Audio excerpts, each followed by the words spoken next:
Hai murid-murid, masih lagi bersama dengan saya iaitu Cikgu Yo.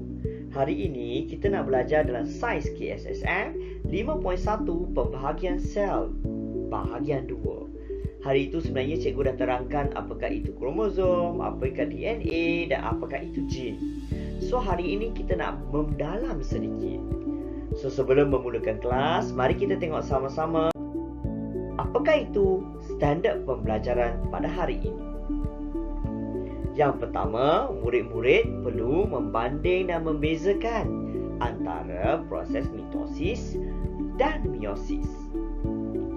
Dan murid-murid perlu mewajarkan kepentingan mitosis dan meiosis dalam kehidupan harian kita.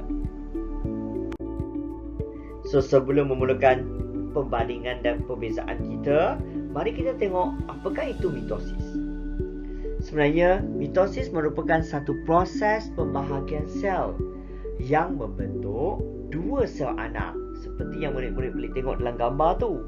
Daripada satu, dia berpecah menjadi dua. Dan setiap sel anak yang dihasilkan mempunyai bilangan kromosom dan genetik yang sama dengan sel induknya. So sebenarnya mitosis berlaku di dalam sel soma. So ingat murid-murid, sel soma. Apakah itu sel soma sebenarnya? Sel soma adalah sel yang selain daripada sel pembiakan di dalam badan kita. So untuk sel tumbuhan, mitosis sebenarnya berlaku di sel meristem, iaitu di hujung akar dan pucuk. Mitosis berlaku dalam 4 peringkat, iaitu profasa, metafasa, anafasa dan telofasa. So murid-murid perlu ingat urutan proses fasa-fasa ini yang mungkin akan ditanya dalam paper 1 ataupun paper 2, kita tak tahu.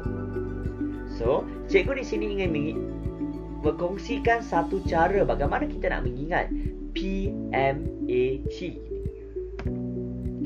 Pergi Melaka ambil telur. Oh, jauhnya nak pergi Melaka. Betul? So profasa, metafasa, anafasa dan telofasa. Pergi Melaka ambil telur.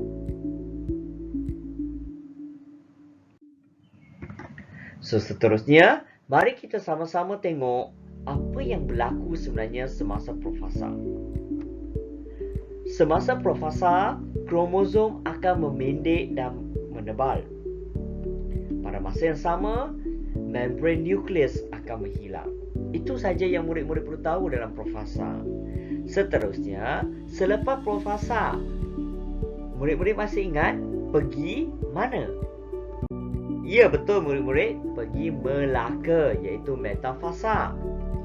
So, semasa metafasa, cikgu ingin terangkan, tengah-tengah line ini adalah dipanggil sata katulistiwa.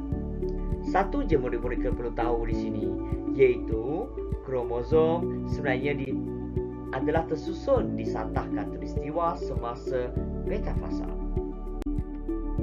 Untuk anafasa, gentian gelendong yang memegang kromosom ini akan mengecut. Seterusnya, ini menyebabkan kromosom terpisah dan kromatik bergerak ke kutub yang berlainan, iaitu satu ke atas, satu ke bawah, ataupun satu ke kiri, satu ke kanan. Yang terakhir dalam mitosis, iaitu dipanggil telofasa. Telofasa, kromatik yang berpisah tadi akan sampai ke kutub yang berlainan.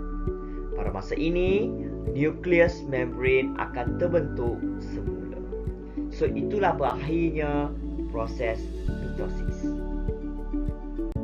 Seterusnya, mari kita tengok sama-sama proses meiosis. Proses meiosis adalah satu proses pembahagian sel yang membentuk 4 sel anak. Berbanding dengan mitosis tadi menghasilkan 2 sel anak.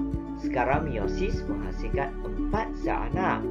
Dan setiap sel anak mempunyai bilangan kromosom yang separuh daripada sel induknya. So, di manakah dia berlaku? Meiosis berlaku di dalam sel pembiakan untuk menghasilkan gamet. Contoh gamet dalam badan kita, Ya, betul. Sperm dan ovum. Dalam manusia, meiosis sebenarnya berlaku di dalam sel pembiakan ataupun organ pembiakan. Iaitu untuk wanita ataupun perempuan, dia berlaku di ovari. Untuk lelaki, dia sebenarnya berlaku di dalam testis. Meiosis bukan sahaja berlaku di dalam manusia ataupun haiwan, tetapi meiosis turut berlaku di dalam tumbuhan. Dalam tumbuhan, meiosis berlaku di dalam ovari, sama macam manusia, dan satu lagi tempat dipanggil anther. So, murid-murid kena ingat, dalam manusia, meiosis berlaku di dalam ovari dan testis. Di dalam tumbuhan, ia berlaku di dalam ovari dan anther. Okey, berbanding dengan mitosis tadi, mitosis kita mempunyai 4 peringkat. Tetapi untuk meiosis, M-E-I-O-S-I-S, meiosis berlakunya 8 peringkat.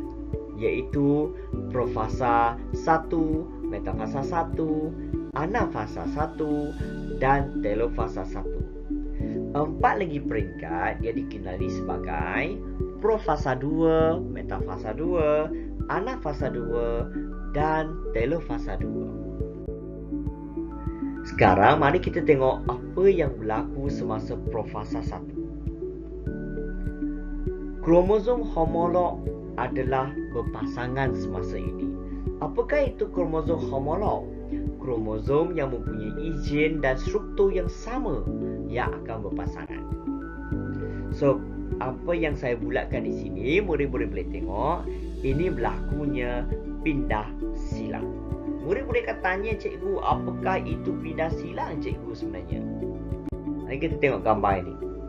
So, murid-murid boleh tengok di sebelah kiri ini, kromosom ini masih lagi semuanya mewarna hijau.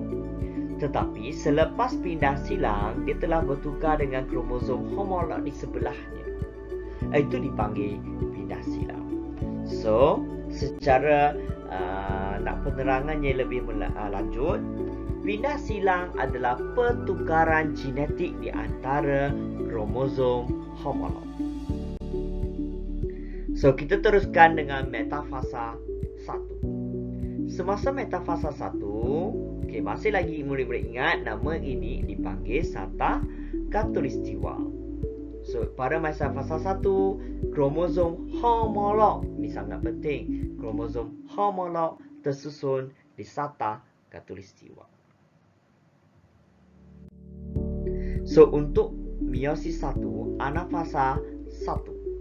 Tadi semasa anafasa, kita kata yang memegang kromosom ini dipanggil sebagai gentian gelendong. Betul murid-murid?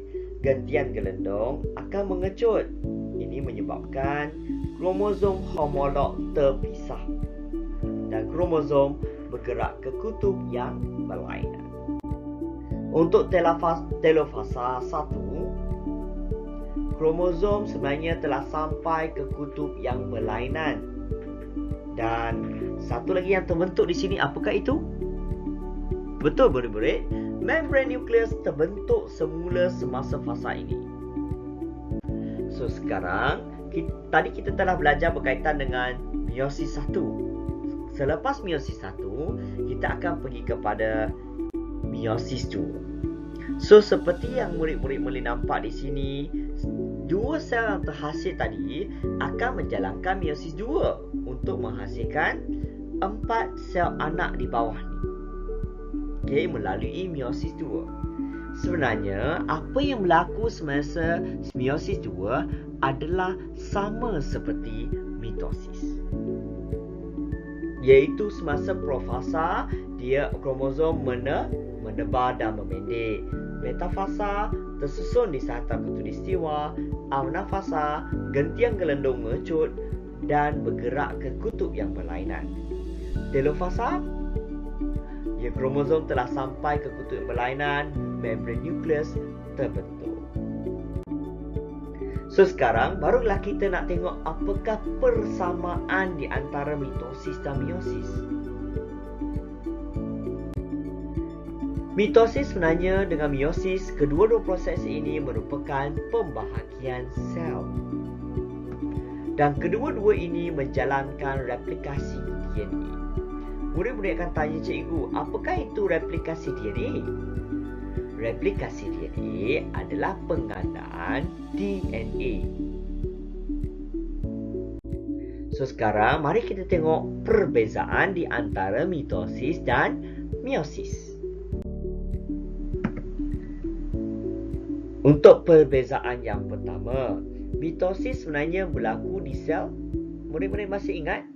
Mula dengan S. Ya, betul murid-murid. Berlaku di sel soma.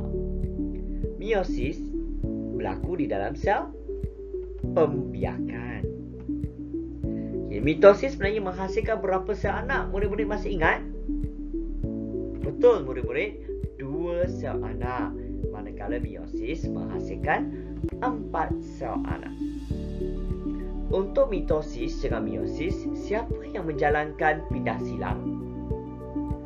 Betul murid-murid, yang menjalankan pindah silang adalah meiosis.